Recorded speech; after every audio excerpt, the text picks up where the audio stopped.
If you're a dad considering moving your family to Mexico, this video today is for you. Be sure to stay to the end because I have a very special guest on today's episode and you will not want to miss what they have to say. What is good, Mexit planners, and happy Father's Day to all the dads that are watching. Being a dad of 4 incredible humans is one of the things I'm the most proudest. We have 3 young adults ages 25, 24, and 21 who are out in the world living incredible lives on their terms back in the States. My philosophy on fatherhood has been shaped by my 2 amazing dads and the incredible dads of my friends like Mr. Smith and Mr. Willis, all of whom I watched, listened, and learned so much from growing up. In fact, when I think about my friends, whether it's my oldest and closest friends of 30 years, my golf brothers, my cousins, or my brothers in Christ, I can honestly say that each and every one of them is an incredible father. I'm talking about the kind of men that not only take responsibility for their kids, but also show them by being a good example of how to be a good person. When my wife and I decided to have one more child in our 40s, I'm sure people thought we were absolutely crazy. Not to mention that we told folks we were leaving the US and moving to Mexico. So today, I wanted to share with you our journey of raising an amazing kid in Mexico. Let's get it. Now, we started planning our move to Mexico almost 8 years ago, and we knew that we would be making our Mexit as parents of a toddler. Therefore, we created our Mexit plans to consider not only our lifestyles, but that of our little as well. We knew things like schooling, socialization, language, and culture for our little would be a huge consideration if this was going to be a successful move for all of us. One of the first things my brilliant wife did was teach my daughter Spanish as her first language. All of her YouTube videos were in Spanish, and one added benefit of having her videos in Spanish was when she arrived in Mexico, she was already familiar with characters of the popular Spanish language shows like Plim Plim and others. I'll link to a video of my wife teaching my daughter Spanish above and also in the description notes below. Our initial thought on schooling was to homeschool our daughter and then have her go to local public schools since we were residents.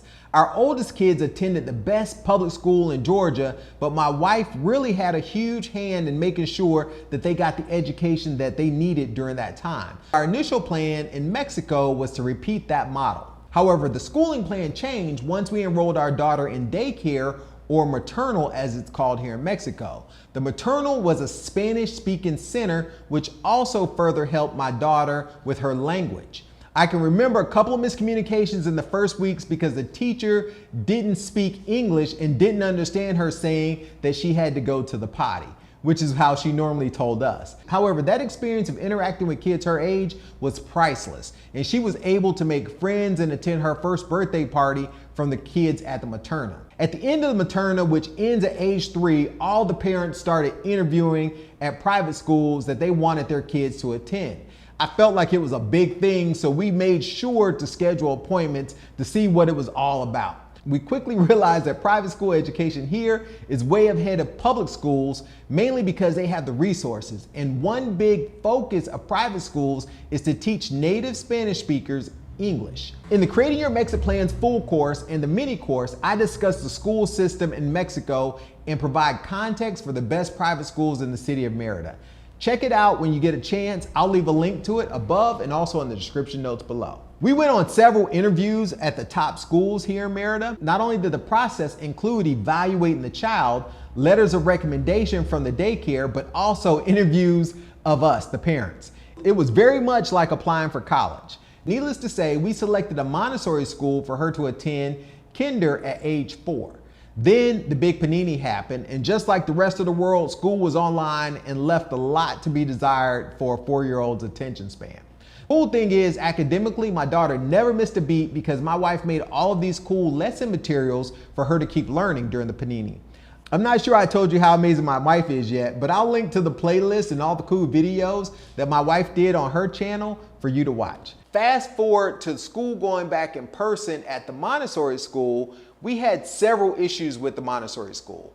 One, it seemed like they were not challenging our daughter at all. She would come home and say things like she didn't like school, all they did was play all day. The other issue we had with the school was that they used our daughter to help other expat kids who didn't speak Spanish. And because the Montessori model has kids of different ages in the same class, she was placed in the age group with kids much younger than her, rather than putting her in a class with kids older, which would have benefited her more. With the Montessori education, and this was a big one for us, is when we moved her to the school, they placed her in Kinder 1 just like they did all the other kids coming from Materna. However, Mexico has 3 kinder grades. When school went back in person, they put her in Kinder 2, and then the last year they planned to put her in Kinder 3 the following year.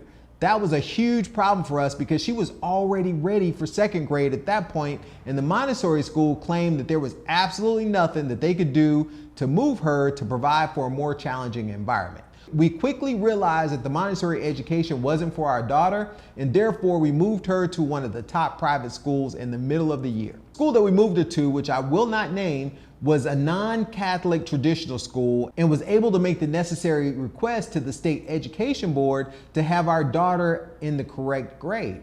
They moved her to Kinder 3 at the new school for the 2nd half of the year, which was last year, and then promoted her to Primaria 1 for this school year. That was a huge adjustment for us, making sure that she was put in the right grade with the right level so that she could progress along with kids and graduate when she was supposed to, instead of being a year behind. In the event that we end up moving back to the States, we wanted her to be in the correct grade level.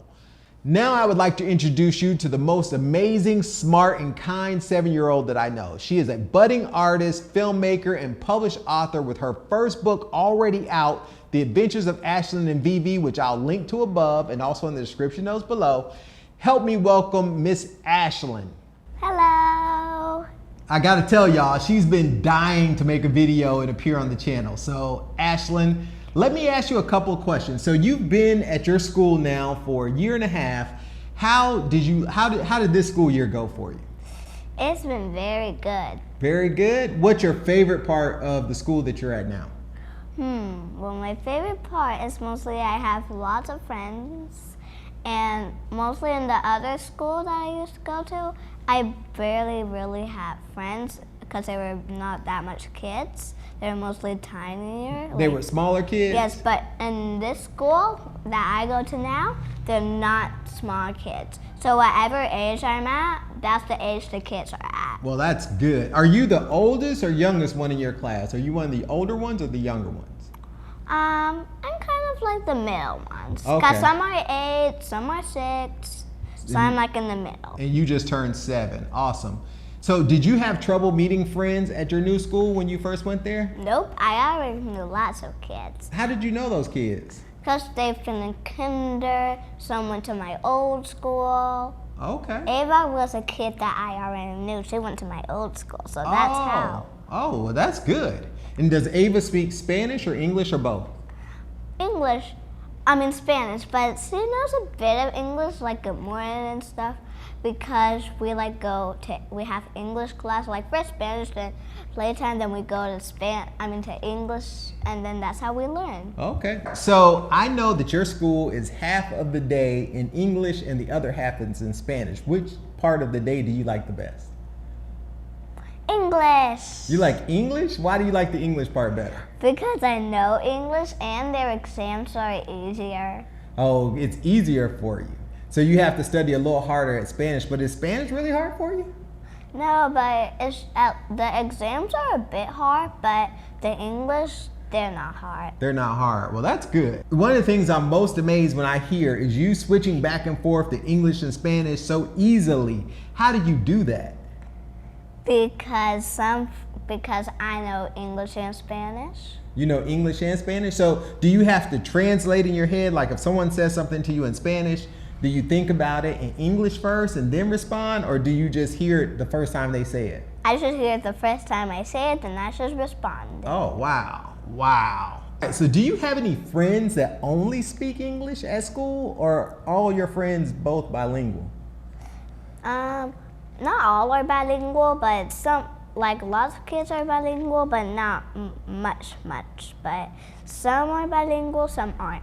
So most of them are Spanish speakers and then they're learning English? Yes. Okay, and how would you say, you learn English at home, how would you say the English instruction is at your school? Is it hard? It's easy for you, but if you didn't know English, would it be hard for other people?